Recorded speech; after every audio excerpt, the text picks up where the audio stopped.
90s comics. I want to talk about Twitter for a second.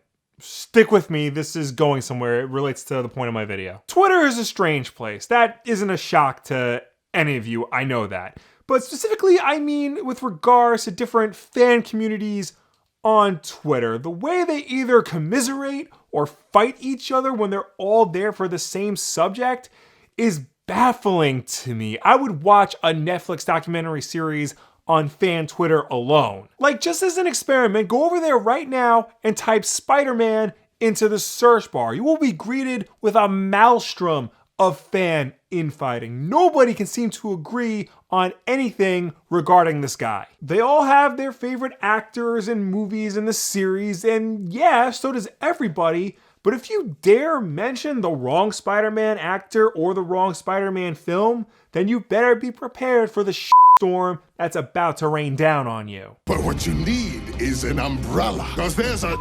storm gonna rain down on you, punk. Now recently, because we've all been cooped up inside with nothing really to do, a lot of websites and Twitter accounts have been doing things like pick 3 out of the 9 or whatever to watch on a deserted island or being stuck in quarantine with. And some website had the bright idea to do this with the Spider-Man movies. Now, to give you a little peek behind the curtain of my thought process, I've been actively trying to avoid talking about any topics that could potentially lead to a firestorm in my comment section. That's why I haven't really talked about things like Joker or the Snyder Cut of Justice League in a very long time. Because apparently, merely suggesting that an unreleased film doesn't have finished special effects will turn you into public enemy number 1.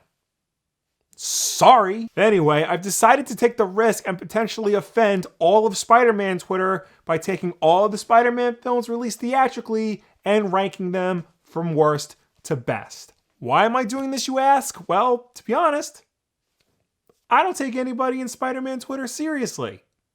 They're all just silly to me.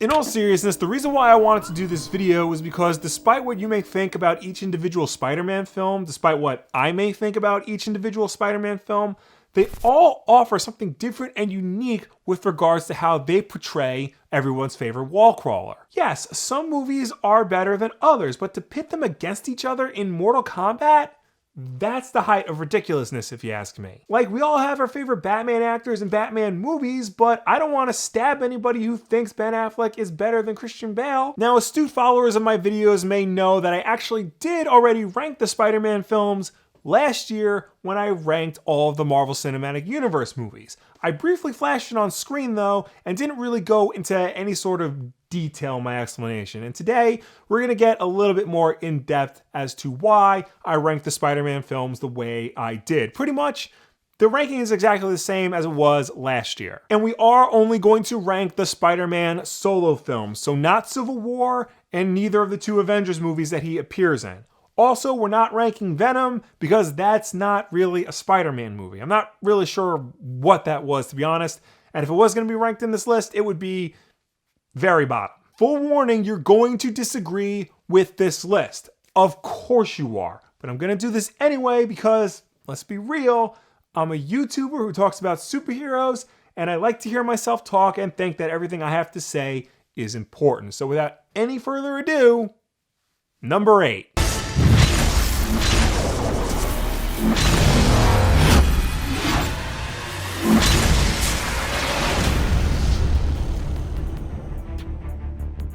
Both Amazing Spider-Man movies never really got the chance to grow and evolve into being something wholly their own. While the Sam Raimi Spider-Man movies are often regarded as being trendsetters in the superhero genre, the Mark Webb Amazing Spider-Man movies kind of suffer from being trend chasers, trying to be like other popular comic book films of the time rather than forging their own path and setting off with their own identity. The Amazing Spider-Man 2 desperately wants to be an Avengers movie. Every single character in this film, both major and minor, were designed to be spun off or be included in another spin-off movie outside from the main Spider-Man film series. Story threads that got introduced in the trailer for this movie, not even in the movie itself, but for the trailer, were introduced solely to set up future sequels that sadly never got to see the light of day.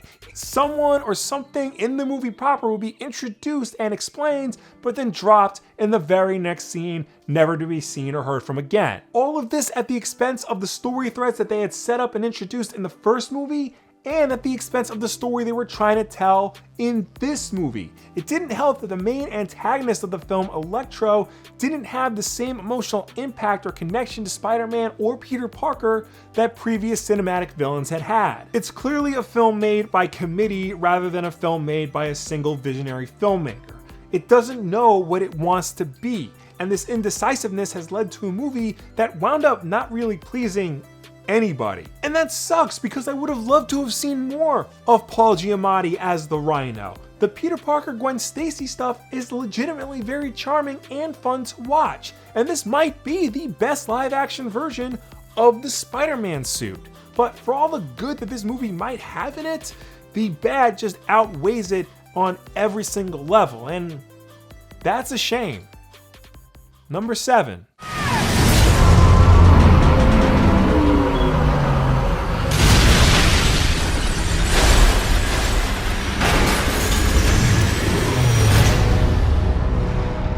If The Amazing Spider-Man 2 wanted to be an Avengers movie, then the first Amazing Spider-Man film wanted to be the previous highest grossing superhero film of all time, The Dark Knight. I mean, come on, Spider-Man is depicted as more of a loner in this film. There's a greater emphasis on more practical physical stunts as opposed to the more CGI heavy Sam Raimi stuff. The overall tone of the film is a lot more dour than what you would expect from a usual Spider-Man film. Even the action scenes in the movie all took place at night, and Spider-Man's costume is a much darker shade of red and blue than previous or even future depictions of Spider-Man.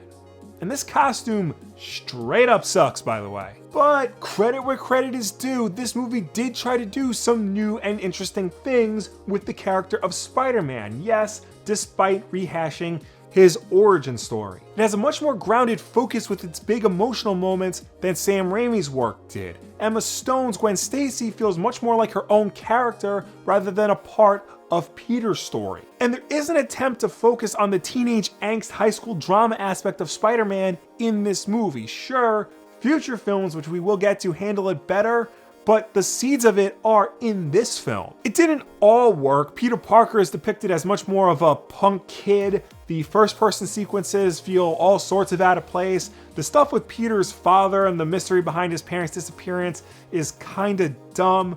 But I do applaud this movie for having one singular vision and sticking with it throughout. It had intent and purpose with its version of Spider-Man, and it stuck with it for the entire runtime of the movie, even if it was trying to ape Batman in the process. It kind of worked.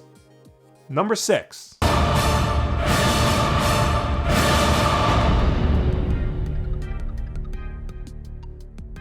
I think it's safe to say that time has been very kind to Spider-Man 3, even though it certainly is the weakest of Sam Raimi's original trilogy. It's very bloated and stuffed with way too many characters. It's very campy for a movie that's supposed to be much darker than its predecessors. It's very campy for a movie in a series that's already pretty campy to begin with. But I think now people are starting to see just what Sam Raimi was trying to do with this film. Sure, much like Amazing Spider-Man 2, this is a film made more by committee than a singular filmmaker, but you can see Sam Raimi's voice speak out amongst the crowd and deliver one final statement on what he thinks Spider-Man is and should be. I don't agree with every decision Sam Raimi and his crew made with this film. I feel like they misused Gwen Stacy. That could have been so much more. I felt like the retcon of Uncle Ben's death to include Sandman was needless and clunky. I felt Harry Osborn's amnesia arc was really disappointing and kind of took away from the natural story arc that was developing over the past 2 films. But there's a lot more to this movie that does work. Peter Parker's entire story arc in the film is handled very, very well. The action scenes are top notch, maybe the best of this trilogy. Hell, I don't 100% disagree with the way Venom was used in the film. Now, sure, he might have been miscast, and he definitely should have been the main villain of the movie, but I like the idea that they're going with here, portraying him as a true dark mirror to Peter Parker and Spider-Man, his exact opposite in every single way. It almost worked, and if they had the time, it could have. And I guess in a way, that's Spider-Man 3 in a nutshell. It almost worked. Had Sam Raimi just been allowed to do the movie he wanted to do in the first place, it could have been something incredibly special. Instead, it kind of just ended the series on a thud rather than a bang. But then again, any movie that gives us really good memes can't be all bad. There aren't that many movies. How do I not know what I'm up to? Number 5.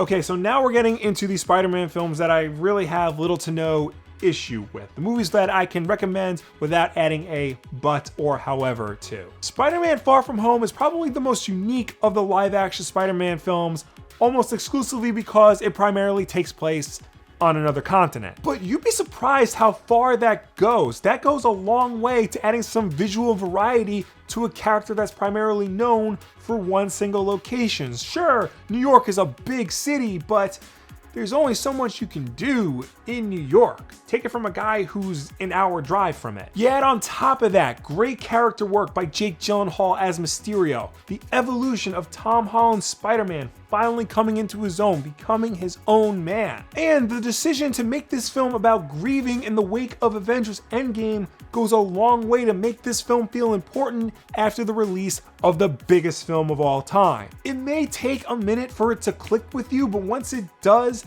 this is a very nice coda and epilogue to this era of the Marvel Cinematic Universe. Number 4.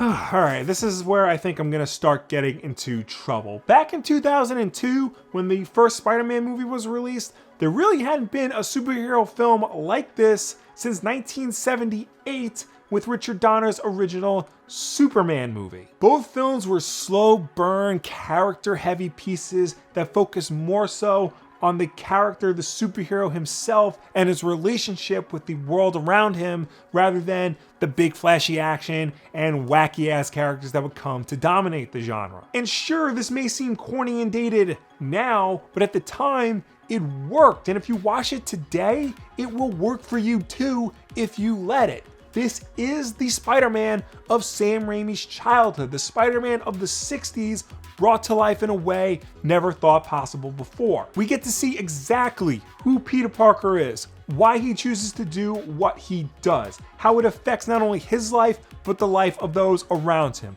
It's fun and upbeat, but touching and sad all at the same time, just like the best Spider-Man comics. Sure, Tobey Maguire's portrayal of both Peter Parker and Spider-Man is kinda stiff, and he gets very overshadowed by Willem Dafoe as the Green Goblin, who is just so good, but it all works in service to provide what many people consider the definitive take on Spider-Man across any medium. Well, it was the definitive take until the next few movies came along. Number 3.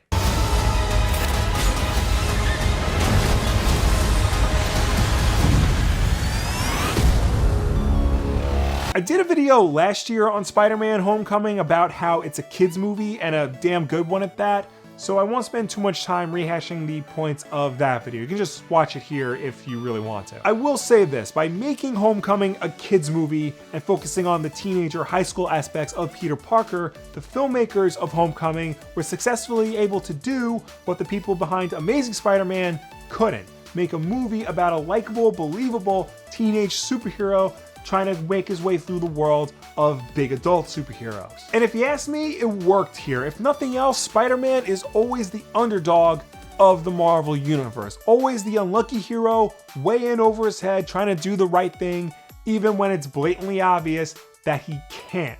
And Spider-Man Homecoming captures this in all of its glory. And I feel safe in saying that Tom Holland is my favorite live action Spider-Man. He's the right mix of nerdy, socially awkward Peter Parker and cool, confident, but still also socially awkward Spider-Man. It's admittedly not perfect, and I have seen a fair share of video essays on YouTube talking about how it's not really all that great of a film.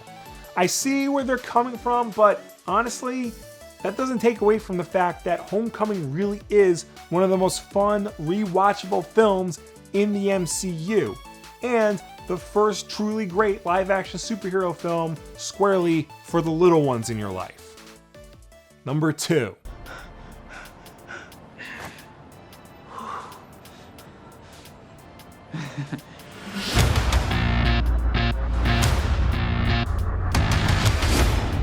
So last year, when I briefly flashed my Spider-Man movie rankings on screen, I had Homecoming ahead of Into the Spiderverse.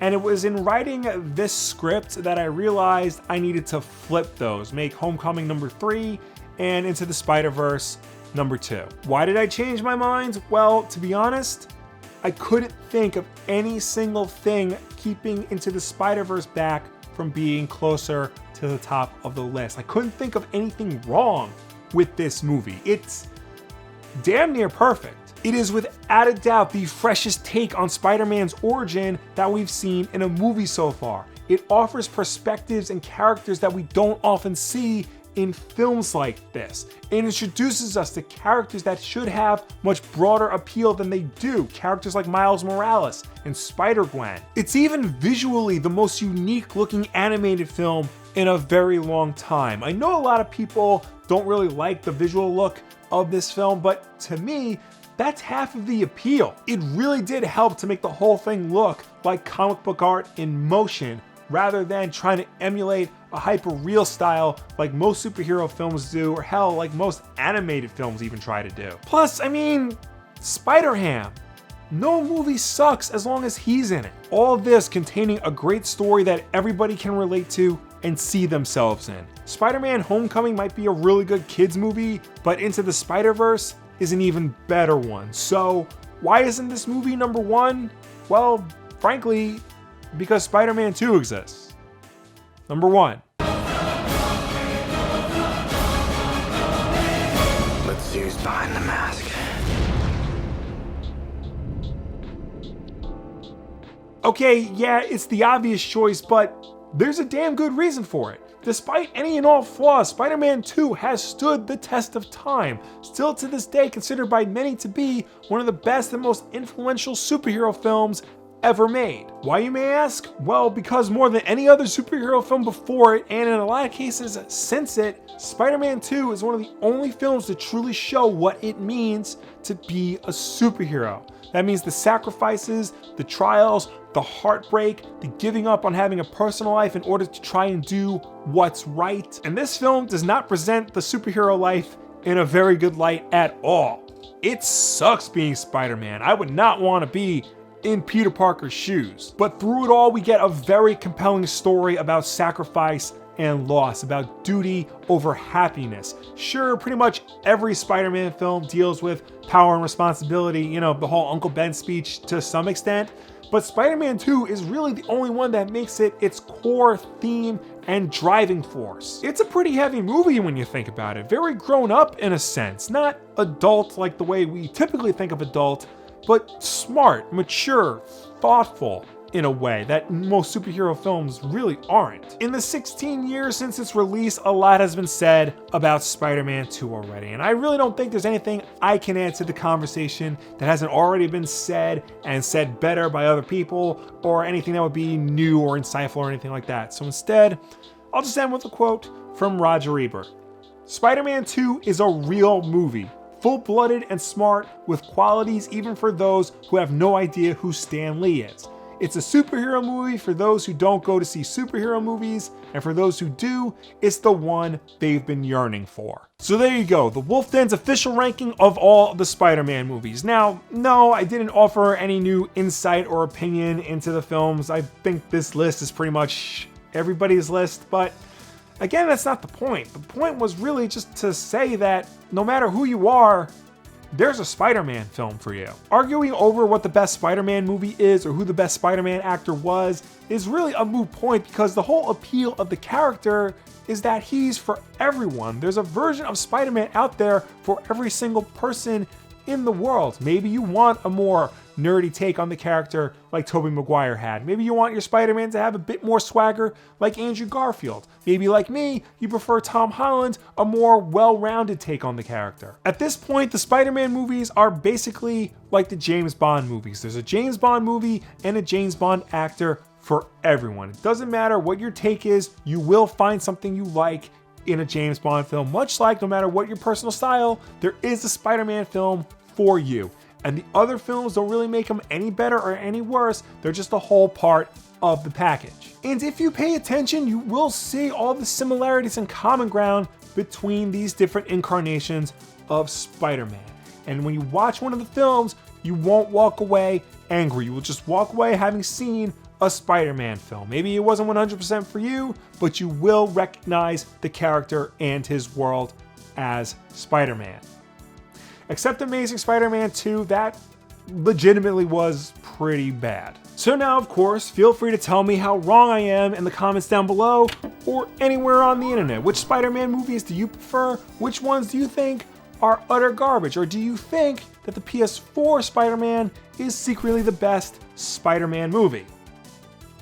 You might be onto something there. Of course, don't forget to check out the Amazon affiliate links in the description below. I'll have some good Spider-Man stuff for you to check out down there. And don't forget that we have new videos on this channel every single Tuesday and Wednesday, with Wednesday night at 8 p.m. Eastern being Wulff Den Live. So subscribe to see all of that, like this video, and share with a friend who needs something to be angry at. I will gladly be that person for them.